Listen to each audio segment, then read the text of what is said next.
Hello, in this video tutorial, we are going to make a simple digital dice project using ESP32 and OLED display. So let's get started.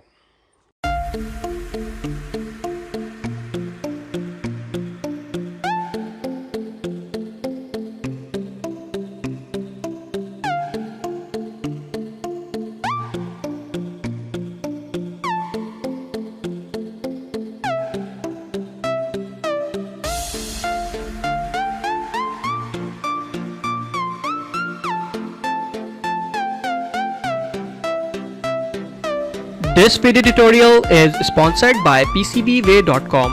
They are providing you a high quality PCBs for just $5 only.